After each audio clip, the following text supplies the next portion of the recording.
and the injury was not sustained on the bike, I'm glad to say.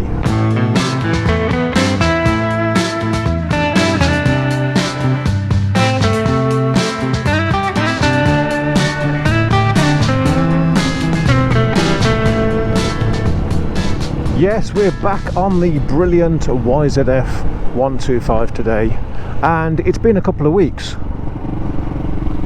Despite me wanting to get out, it's been a couple of weeks, because between the terrible icy conditions that we've had and an injury that I sustained, I've not been able to get out. And the injury was not sustained on the bike, I'm glad to say. But it's been an interesting couple of weeks, and it's given me time to reflect on my biking journey this year, and how I've seen different elements of biking that I've not experienced before, specifically during this winter. You see, I was always the kind of guy to tuck my bike away in October, leave him there until March, and go and get him back out again. But not this year. No, this year I wanted to ride all year round, and it's been an interesting journey actually. You know, riding in the winter in the freezing cold, having to get some different gear.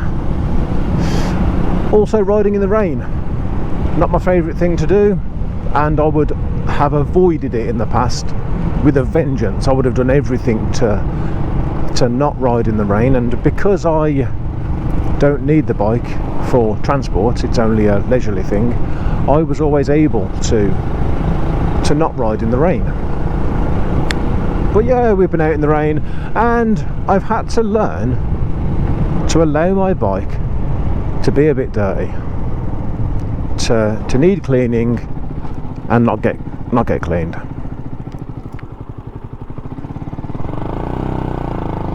Terrible junction. Yes, I used to keep my bike impeccably clean, but riding in the rain and the mud and the leaves, etc., there's only so much you can do. In fact, I could have cleaned the bike more often. And a lot of people said, look, you know, if you're going to be going out in the rain and the mud and the leaves during the winter, you're going to need to clean your bike more often. But I chose to go the opposite way. You see, if I clean the bike more often, then I potentially could develop an aversion to going out in the rain.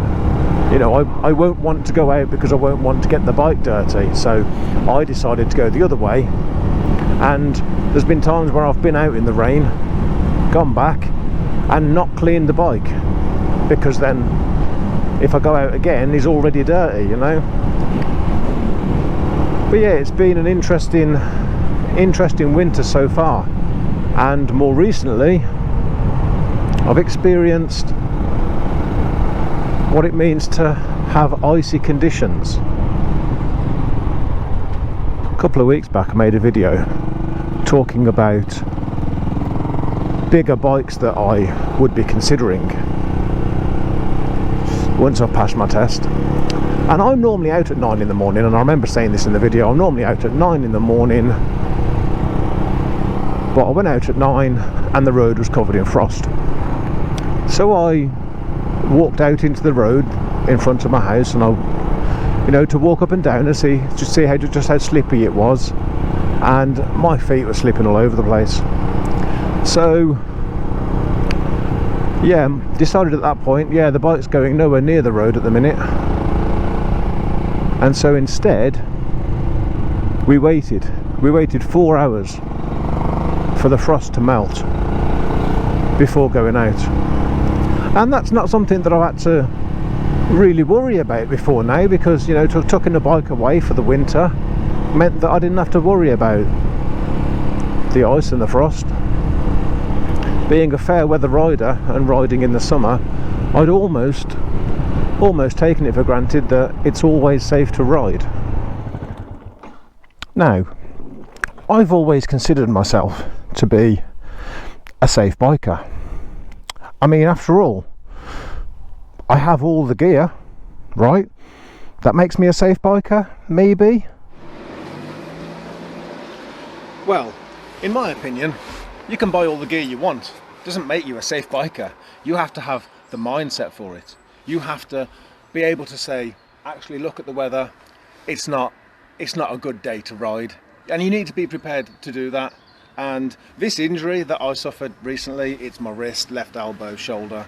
And this is the elbow that I broke a couple of years back in a mountain biking accident. We don't need to talk about that, but it's the same elbow, and so immediately I knew that I couldn't have ridden a bike.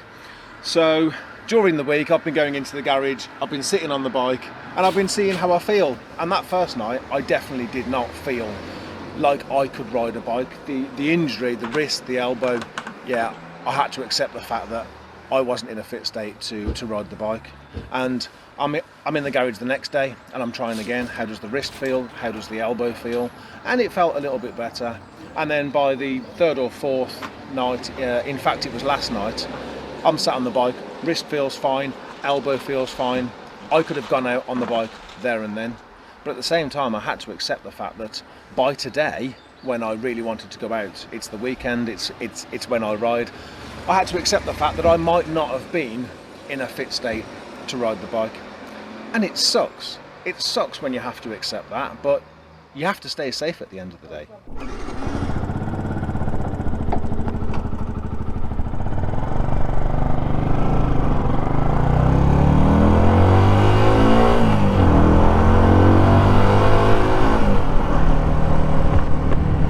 So, as much as it sucks to have to miss out on a little bit of biking, which we have recently, we are still in one piece, because we didn't go out when the conditions weren't right, and we didn't go out when we weren't okay. You know, these injuries, I've had to wait for them to heal. Fortunately, it didn't take too long. So, enjoy your biking time, folks. But make sure you play it safe.